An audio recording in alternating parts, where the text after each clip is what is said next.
So this is my oldest culture and it almost crashed the other day. I've been trying to pull worms out of it constantly and I successfully pulled out a bunch of worms. My go-to solution has always been to add more mulm.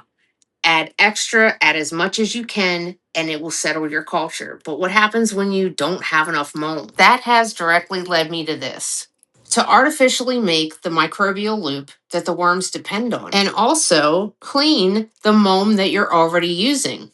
That's right. We're going to turn all that waste into food for the blackworms. Now, this is a known technology that most people haven't heard about. It's called biofloc technology. It turns the high nitrogen from the waste from the blackworms and the microbes in the system into high protein food. By adding additional carbon sources, you can reuse the mulm over and over again because it cleans it.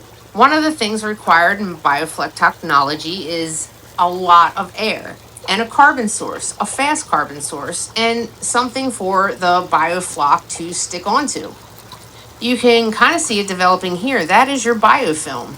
That's exactly what's happening. That is high protein food, ready for the blackworms to eat.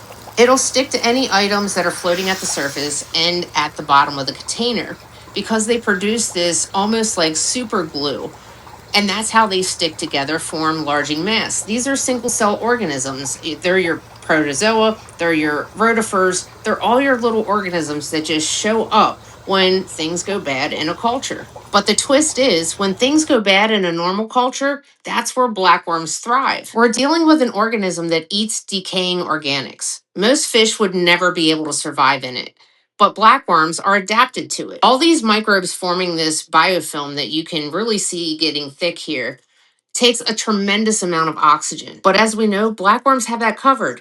Don't forget, they can float to the surface to get their own air. They breathe air directly from the atmosphere and sit here and chomp down on the media that is filled with this biofilm. This is from MarinePure. It's a pod, and this thing is filled with little caverns inside. It has a huge amount of surface space for those microbes to hang on to and make their home. So it's perfect for blackworms to feast on. We're now turning this into a viable food source that can be renewed for your blackworms. Here's one of the smaller ones, the Marine Pure Gems, and the same thing is happening. And this entire process is happening from the waste that the blackworms are producing. You can physically see them tearing at the bag that the Marine Pure Gems come in. They're eating the surface material on it, which are little microorganisms that are trying to stick to anything. The substance that they secrete is like super glue, and that's what helps them stick to everything around them. So there's another little container that I'm making, and I talked about it the other night. I got these from Home Depot. They're very adorable. I'm making something similar in that. Same ingredients, slightly different method. Now, this container doesn't have any air at all. I put tons of carbon sources in it, slow carbon sources, fast carbon sources, and a bunch of media and substrate, which 50% mulm and 50% peat moss, just like I would do in a culture. But I just let it sit. Now it's going to sit for at least a week or so. And this is going to be the base for my next culture. It's doing exactly the same thing as the biofloc bucket. It's pretty much producing the same bacteria. And the star of the show is, that's right, molasses. It's an instant carbon source that dissolves in the water and feeds the heterotrophic bacteria, which are the ones we're trying to multiply. When you feed a fast carbon source like molasses, they start multiplying like crazy. They'll double their population every 30 minutes. So they will convert all that high nitrogen waste back into high protein food. But it takes a lot of oxygen for that to happen. But I can show you in real time exactly what it will do to your culture. This is exactly what we're seeing in the trial that's going on. The experiment had to halt. I have to stop over because the worms are flailing around just like this. This is my one culture that I've been observing them trying to lay eggs. I took most of the worms out of this culture and a lot of the mulm, and I put it in my biofloc bucket. I put in a few drops of molasses diluted in water. And this is the worms 30 minutes from when I put in the molasses. You can see that they have obviously slowed down some. I also put a piece of string and a little piece of bag that was in my biofloc bucket that had actual live biofilm on it. it gave it the heterotrophic bacteria to start multiplying like crazy. They started to consume the nitrogen waste and they started to produce that sticky substance like crazy glue. Here's 45 minutes after I dose the molasses, and you can see they're actively eating now. You can see them picking up pieces of that gluey substance that has the substrate stuck to it, and they're actively eating. So, this tells us one important thing, that when certain bacteria and substances are not present around the blackworms, they panic.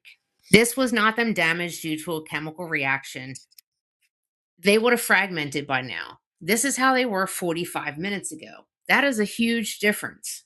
This could also give us a clue why it might be so dangerous to feed high protein foods in a new system.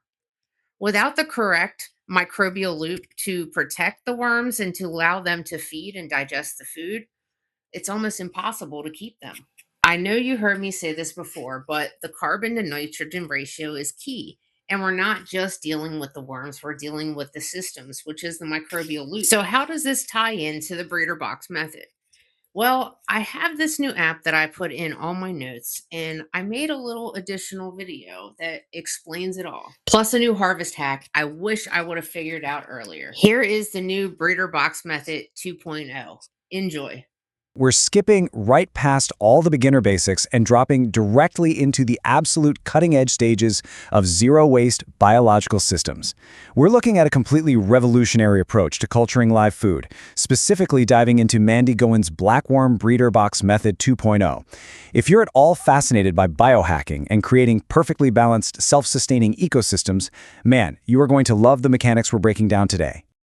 But to really grasp the genius of this system, we aren't starting at day one. No, we are jumping into the action exactly at the 14-day mark.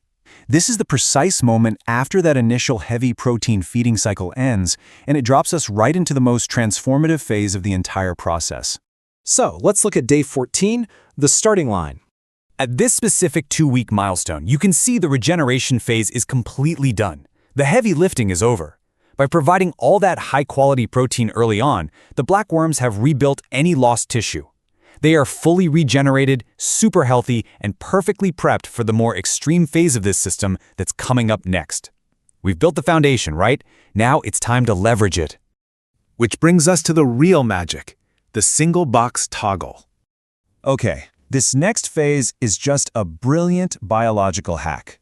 Biofloc technology really takes center stage here, allowing us to completely change the biological purpose of our container without moving the worms at all. To radically alter the environment and trigger this toggle, you've got to take 3 vital steps. First, you shut off the water flow entirely. We want to create an anoxic, zero-oxygen environment in the substrate. Second, halt all protein inputs. No more fish food or pellets. Cut it completely.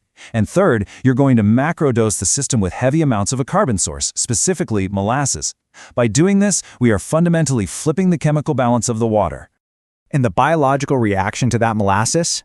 It's literally incredible. In a typical aquatic setup, beneficial heterotrophic bacteria are usually limited by a lack of carbon.